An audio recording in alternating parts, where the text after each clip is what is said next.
Today, we are joined by Dr. Jane Leonard, a GP, cosmetic doctor, resident doctor on Channel 4's flagship show, Embarrassing Body, and most recently, podcast host, which we'll come on and talk about later.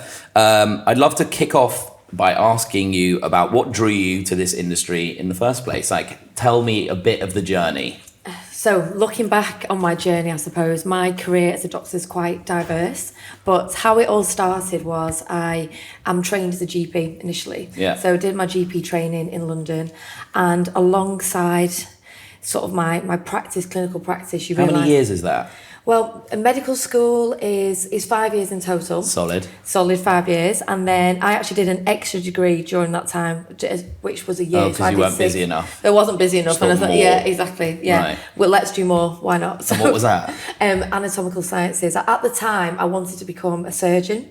So you didn't really need to, but it was just an extra thing to kind of build on my ambition. Knowledge. Yeah, at that time. Obviously, didn't use it. However, my... dissertation was focused on the anatomy of the head and neck. So indirectly it's helped my work as an aesthetics practitioner because that is what I do now. So I did that. That was medical school, and then after you qualify as a doctor, you need to do 2 years as a junior doctor.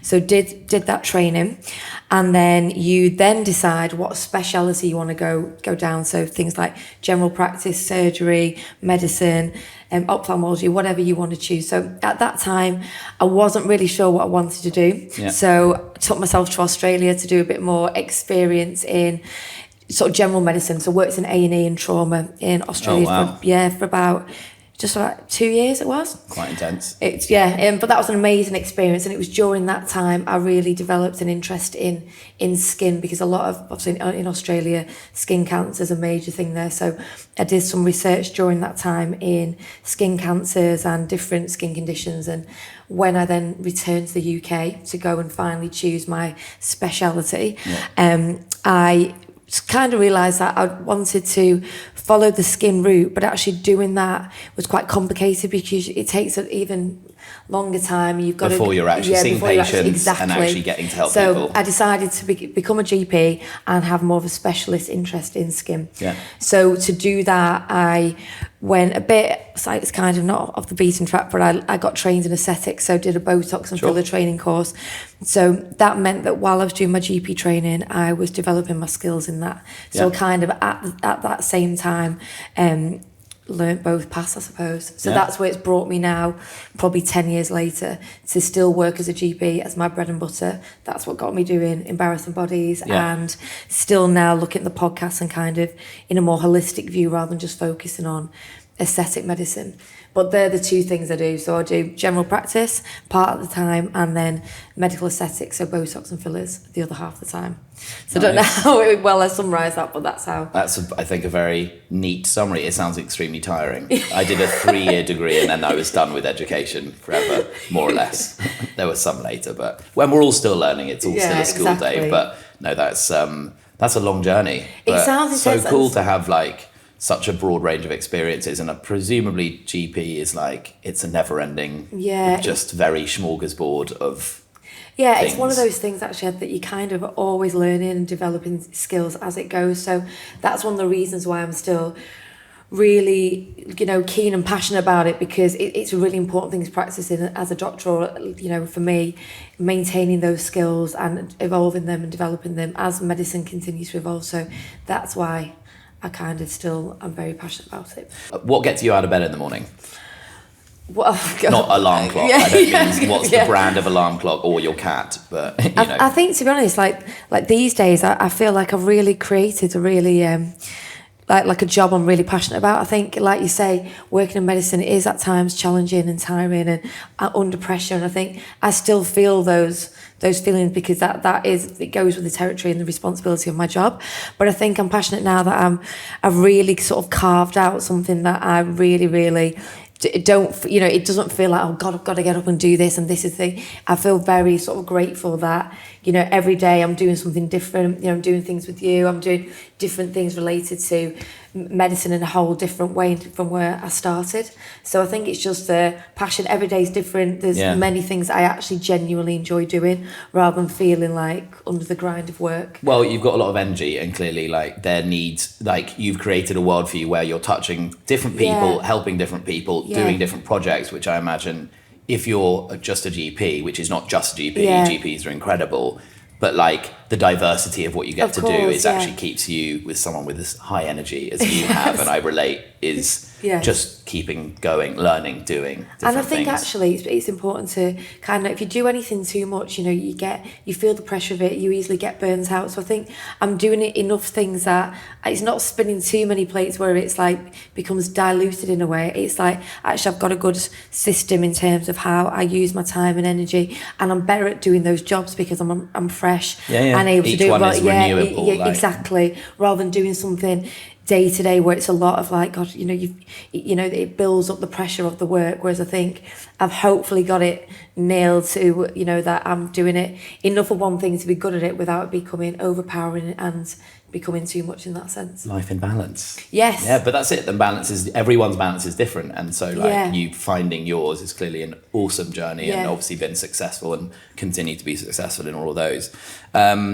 Obviously, you're touching a lot of different areas. Like, what are you seeing? I mean, I suppose from the GP side of things, the TV show side of things, like, what are you seeing that is like changing in terms of just specific things or trends that you're seeing in terms of like, how is it all changing when it comes to health or nutrition and like, I think one thing that's changed, I think patients are much more aware now of their own health. I think at one time, like years ago, like people go to the doctor and you know, expect them to have all the answers. And I think in a good way now, people are a lot more educated and wanting to be educated about their own health, and not just physical health, mental health as well, and also their emotional well-being as well. It's kind of encapsulated now as health.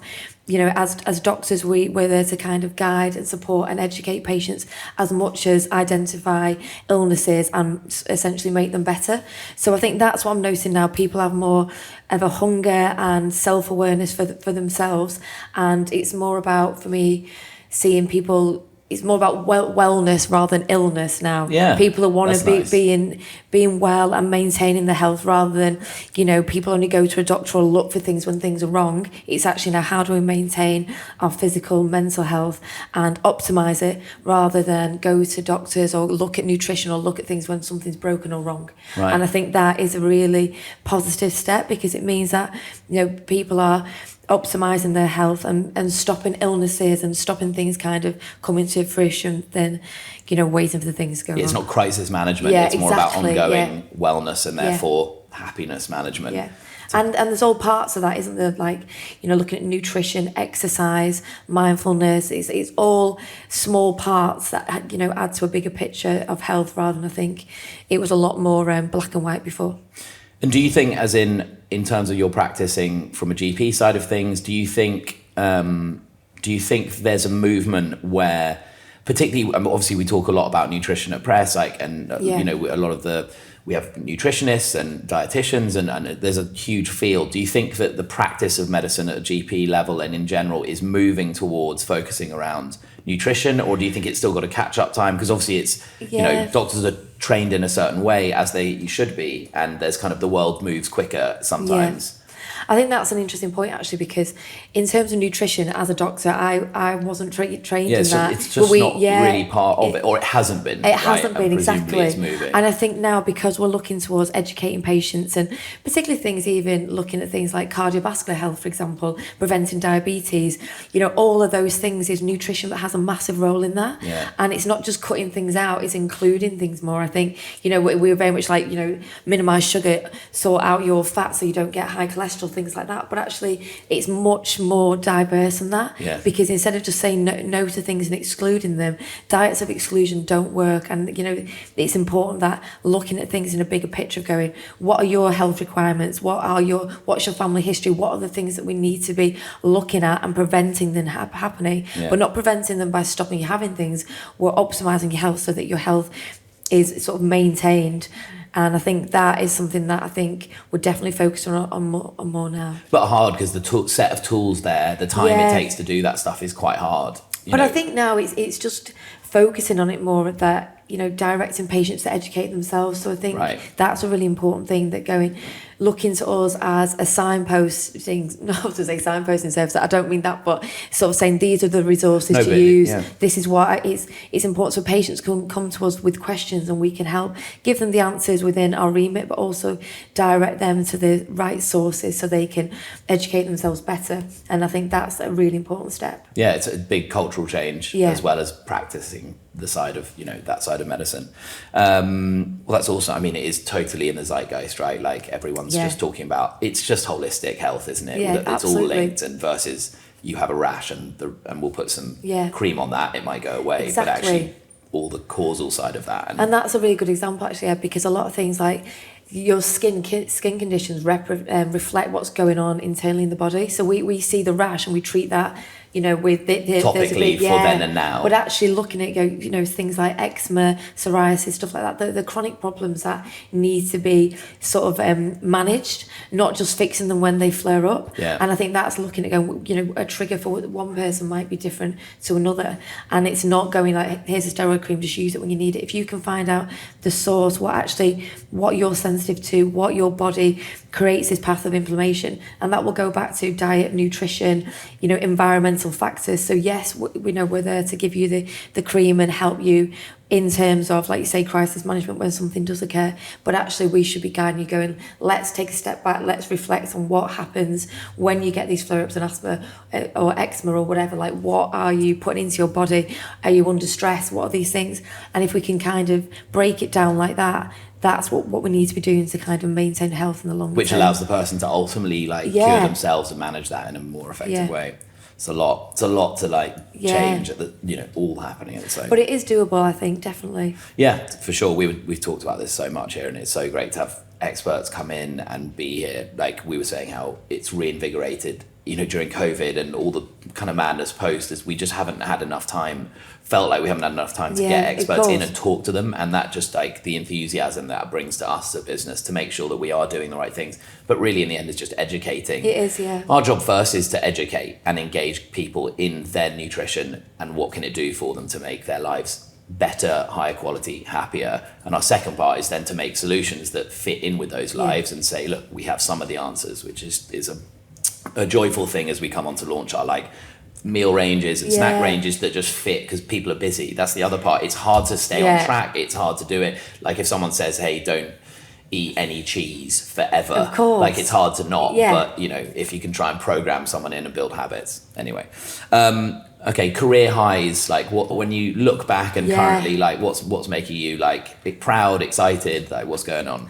I suppose my career highs are, as actually becoming a doctor was a real career high. It's medical schools, it's hard to get into it, it's hard to stay in it, the exams are hard. Actually qualifying as a doctor and going through, looking back, that was 2007 actually when I qualified back then. That was a massive moment for me to kind of think this was an amazing journey. So much work.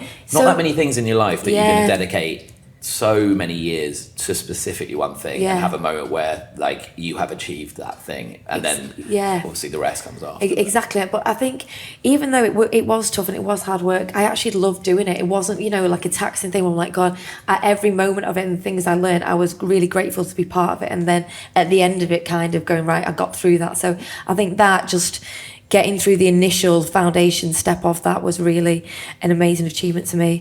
And I suppose as things go on, carving out, a business essentially in medical aesthetics, and going through the highs and lows of that and learning, what needs to be done, because at the end of the day, it's an unregulated industry. Yeah. So, there's many difficulties with that, and a lot of that is there's not much support or guidance. There is now, it's definitely improving, and I'm a trainer in that and I enjoy being part of that, but back then it wasn't. So actually kind of go now, I've got a good practice, I've maintained a lot of loyal and amazing patients.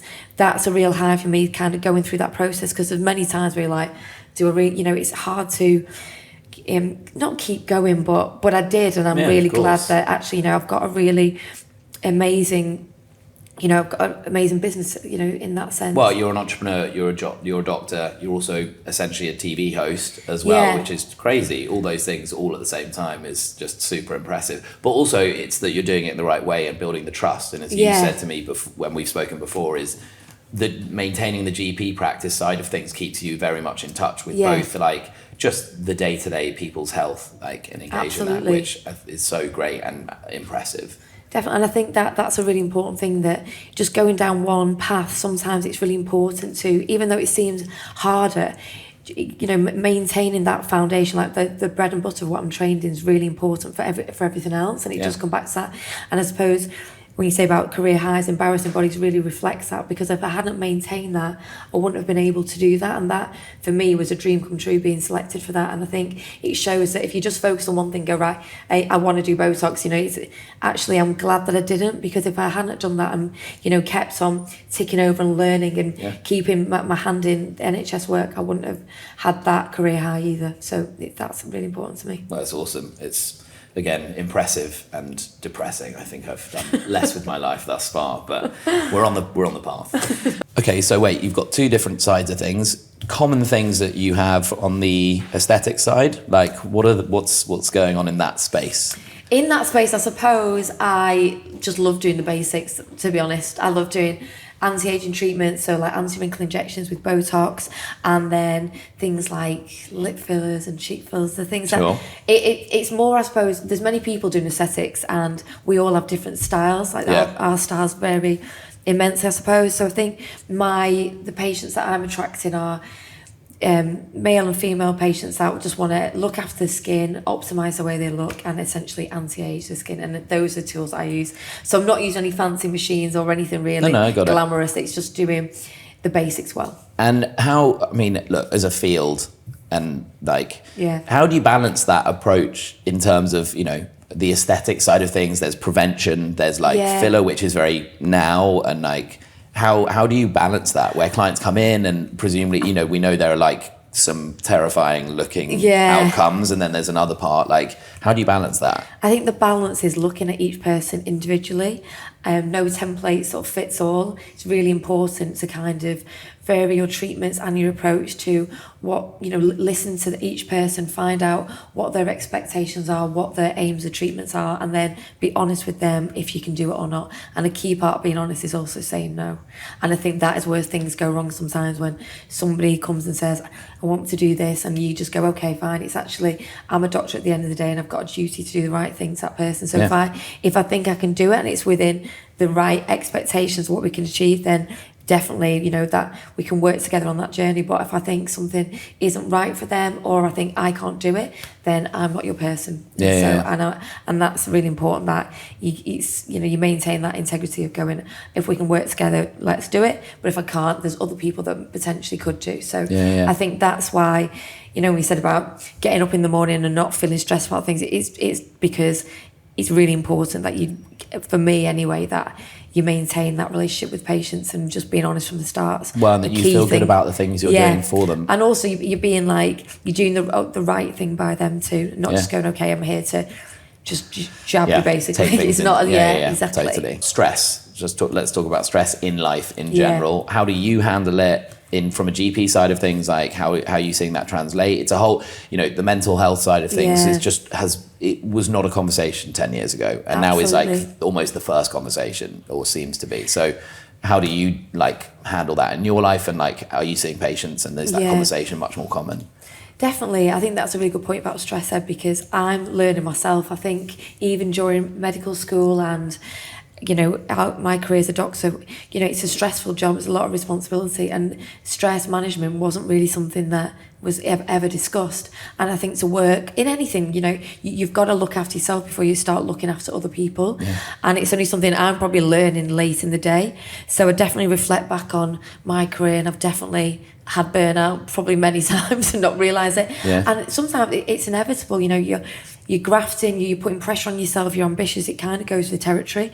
And I think it's important to kind of take a step back and go, if you don't stop yourself and look after yourself, your body will stop you and you won't be able to do it. And I think that's something now that I try and factor in, managing my time better, trying to work instead of being a busy fool, which I definitely used to be before, managing my time better for the good of my, my patients, my business, but also for me. There's no point working like a crazy person if you're, at the end of the day, just burning yourself out and just like, what's the point really? So I think for me, it's looking at balancing my time, so you get enough exercise in, wind down enough in the evenings, have quality sleep. When we talk about nutrition, I was a classic person running around London, grabbing this, Whatever's grabbing that. near. Yeah, exactly. Yeah. And then wonder why I'm like, God, I've got no energy, or I'm gaining weight, or I'm doing this because what am I or even sleeping eating? badly, or whatever exactly. it is. So it's all those things of going, I've got to take a step back, going, am I factoring that in? And I think one thing about stress is, for me, when you've got, and I mean, you'll be the same, like when emails are flying off, messages are going on, all of this is going on, and you're still, particularly me, patient facing. So it's going on in the background, and I'm not only, am I on top of that as well? And I think getting enough sleep, getting up early, getting ahead of the day is a really important thing for me to manage the stress. So getting up early, getting in the gym, looking at the emails, catch up with things yesterday before I start, then the day can only go well. Yeah. And then to make sure that I can do that means winding down the day with enough time. So not working till really late at night, or doing things that's actually going, right, I'm stopping working now, and that's it. And then you've got that downtime in order to do that the next day. So that's how I'm trying to manage stress. Yeah, which is ultimately, there's a weird part to that, which is like the concept of how do I balance having enough time in all these bits, and at the same time you're adding something to adding something more into your calendar, so stuff has to shift, right? But then it's about prioritizing. Absolutely. And that's the point about, there's busy fooldom, which I am equally guilty of, and then there's going, right, which takes a bit of moment to plan, but it also is like, okay, how do I even do that, and how do I start? So stuff and it's that fear of like taking a step back a bit and actually slowing down, going like from all the chaos. But when you've sort of forced to do that, you're like, actually it is manageable. And it also, a key thing of that is asking for help. Like when you're doing lots of things and things, it's easy sometimes to kind of just think you're the only one who can deal with it, and actually taking a step back and looking after yourself. And if things are getting on top of you, particularly related to your mental health and like emotional well-being and all things like that, it's important to kind of go, right, I need a bit of time out, or I need a bit of time off. And people don't mind. People want to help you. I think and it's a really important thing now that I'm much more aware of, going, I need to just do these things. Otherwise, your energy is being given out consistently. You're just going to get less and less good at everything you're doing. And then you get diluted, and then you get more stress, and then it spirals. And I've definitely been guilty of that before. And I think now it's investing my time going, I don't mind having, a couple of weeks of really busy days, as long as I factor in days that are just clear from it all. Yeah. And that's a better way to work, rather than just trying to do everything all the time, every single day. It's a lot. It's a lot. Yeah, it is. Life is a lot. We're all learning.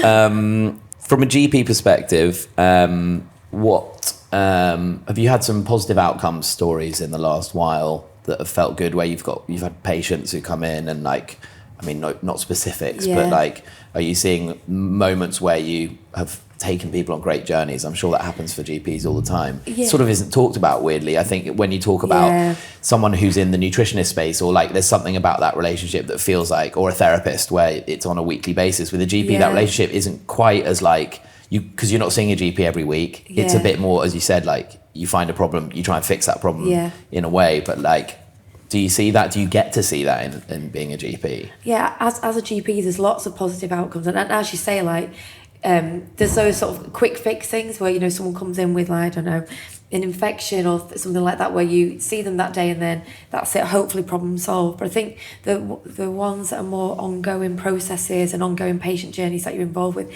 tend to be more related to mental health, because you're monitoring that person, and it's unfortunately not something that you can just go, right, here's that's a problem, here's a solution, off you go. And I'm really passionate about maintaining that relationship with the patients, because when people are suffering with mental health, it's all hard to manage with just one solution. There's many different things that need to be involved, and a lot of that is just supporting the patient initially. So if I'm like, right, come back and see me next Monday, checking with them coming to see me is not a big thing, but like it's really helpful to them if you just maintain that support, even if it's just to check in. And then you see, for me to see how they evolve, and you're really helping them sort of hand in hand with what they're going through and sort of troubleshooting along that journey. And I think that's, you know, an important thing of being with there for the patients, the doors open, and, you know, you're not, a lot of patients feel like they're wasting our time. I'm like, that is not the case at all. It's an important thing that you feel able to just come and sit with me, just check in, how's things, how you get on with the medication, how's it going in your therapy or counselling or whatever they're going through. And that those sort of 10-minute appointments with those patients are really, really valuable, because it's often things get buried and you know, and they don't discuss them. It's only when it's a massive problem. And then you start to become a source of like counselling, therapy, like advice service, which again is not necessarily a 10-minute appointment, but it helps you check in and at least be doing that. Exactly. And sometimes, you know, things can't be solved in one session or anything like that. So it's just kind of unpicking how people are feeling and gaining that trust, and so people have got confidence in you to speak, and then you can just take it sort of week by week, day by day, and then those little small appointments actually add up in the bigger picture, and it really is, you know, really helpful to get a positive outcome in the end.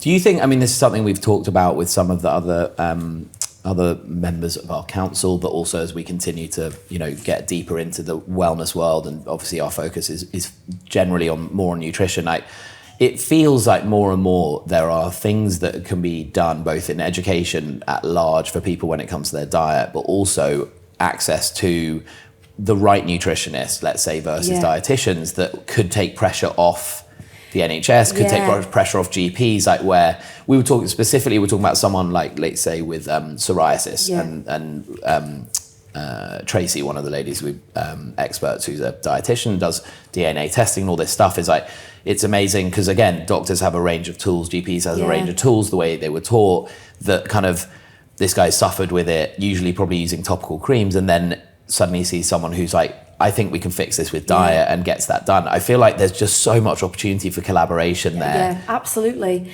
And I think also getting the person involved in that as well, because it's a lot of things like psoriasis or asthma or anything like that, the long-term problems, chronic problems, unfortunately, that just need to be managed with, in terms of if we can get to the bottom of what's triggering it, then that's part of the battle. Because if you know, like eating certain foods or being stressed or not getting enough sleep or being in certain environments. Well, and all of those things interplay, right? So if you've got high cortisol levels, high adrenaline levels, your body functions, everything gets worse, right? And then you have diet. But I think it's just that the concept is everyone's starting to think inside out as opposed to outside in when it comes to those types of things. Exactly that point, Ed. I think it's that whole thing. If you get the inside right, the rest follows. And I think if you're really just looking at solutions all the time, it's actually looking at what the causes are. And again, stress, diet, all of these things can trigger inflammation in your body, and that represents in, you know, manifests itself in health problems.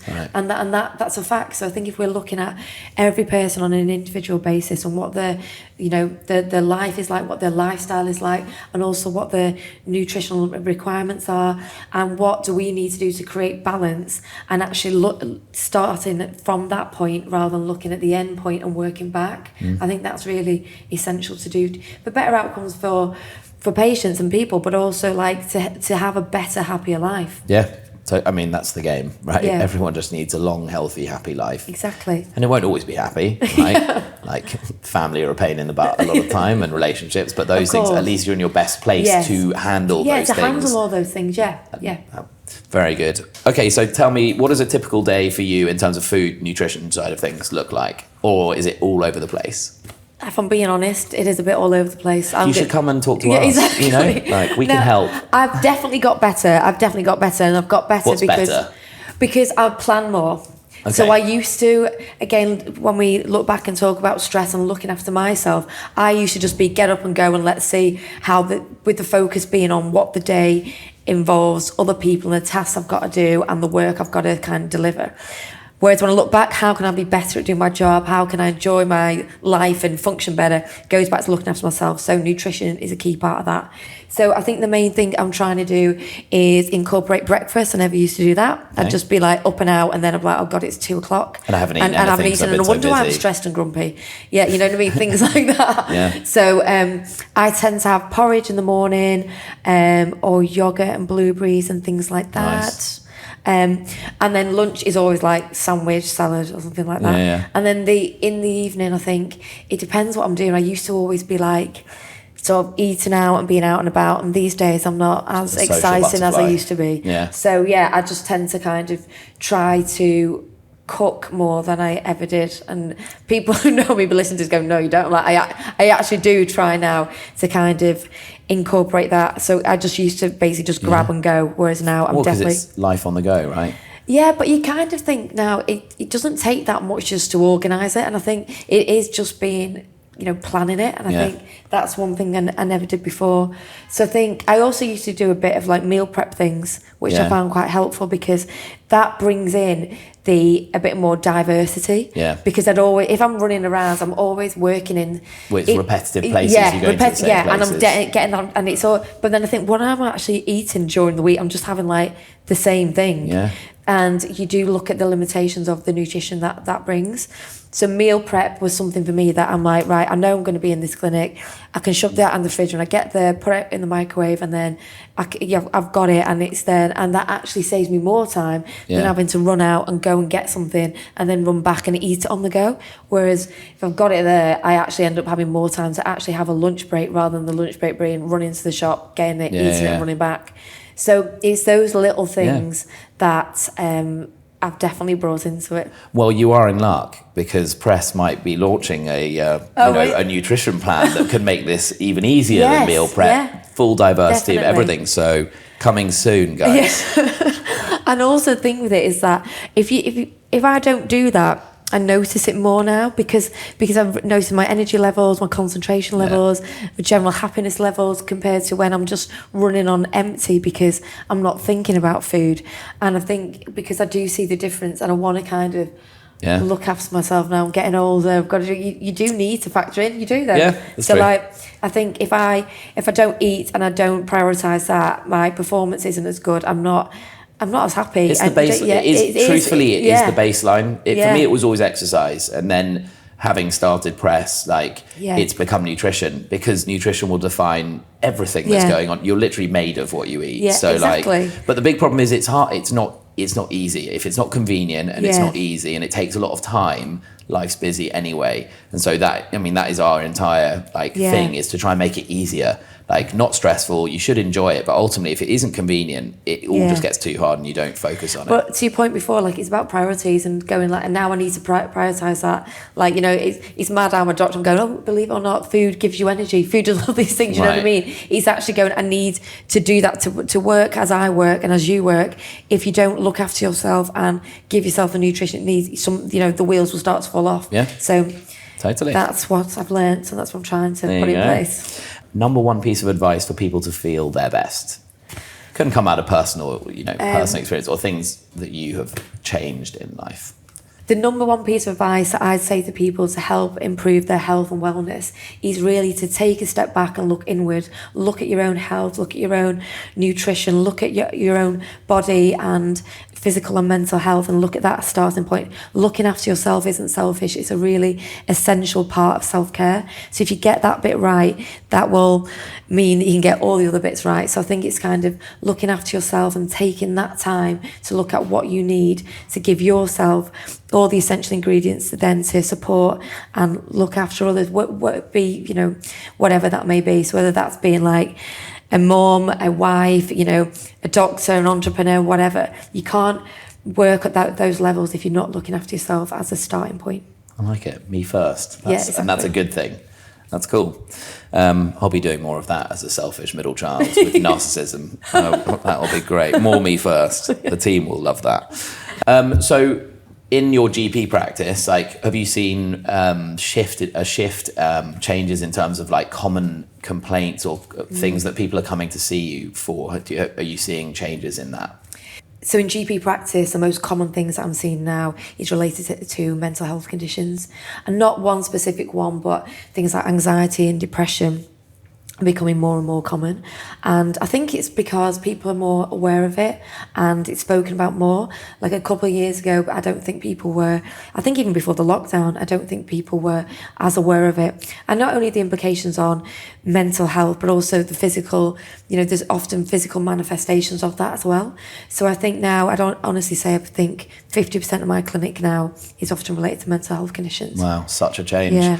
Okay, so if you're going to recommend to the listeners, audience, the millions of them out there, a podcast that you're currently listening to, for wellness or happiness, what are you listening to? What do you like? My favourite podcast at the moment is Dr. Chatterjee. He's got one called Feel Better, Live More. And it's an amazing resource actually for anything to do with health, wellness, nutrition. And the real message behind that is really, prevention is better than cure. So looking after yourself before you get ill and preventing disease is so much, just a better way to live than try and sort of firefight things when they go wrong. So yeah, that's a definite recommendation for me. And then I think I've heard of this podcast called The Confidence Clinic. Yes. So that's your podcast. Yes. So my podcast is called The Confidence Clinic. And the real sort of message behind my podcast is talking about how overcoming challenges, potentially things going wrong, failures, rejection. So things that are viewed as more negative things actually can turn out to be positive things in building your confidence. I mean, we're in a world now where everything's related to social media, and social media, as it stands now, everyone shows their best version of everything, and you don't kind of see the backstory behind people's lives or what they're even going through in that time, and it really leads to this comparison culture. And I think it's really important to actually share that, failures or things going wrong or not as you planned isn't always a bad thing. That actually things that, when things like that happen, it either teaches you something or redirects you onto a different path and ends up being for the greater good or for the better. So the Confidence Clinic is basically reflecting on that and saying, don't fear failure, don't fear things going wrong, and actually having those challenges in your life and those learning points and moments actually build your confidence rather than the other way where we just think that success leads to that. And for you in your life, Confidence Clinic, taking that advice, what have there been things that's helped you with, or have you had challenges that you've had to overcome? I'm sure life brings many challenges. That's a really good point, actually. I think that's why, I was so passionate about doing it as this subject.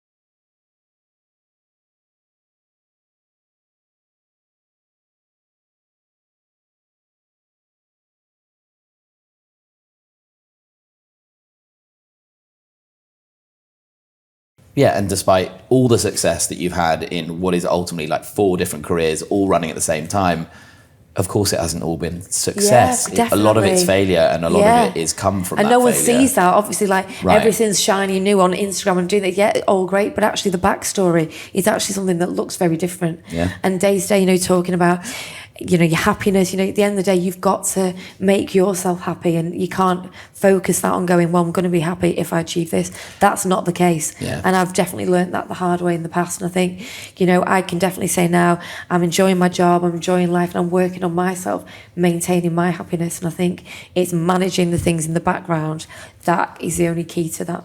Nice. Well, look, thank you so much for coming and talking to us. It has been absolutely incredible. So much success, so much knowledge. It's just such a privilege. So we're so grateful to have you on board with Press, on going forward, and definitely excited to have your advice and all that expertise brought to the brand. So lovely to meet you. And you too, I think I will be practicing a little more me time, a little more self-care time, I think, going forward. Definitely. So thank you for having me, Ed. It's great to be on board on the council, definitely. It's been a pleasure. Thanks so much. Thank you.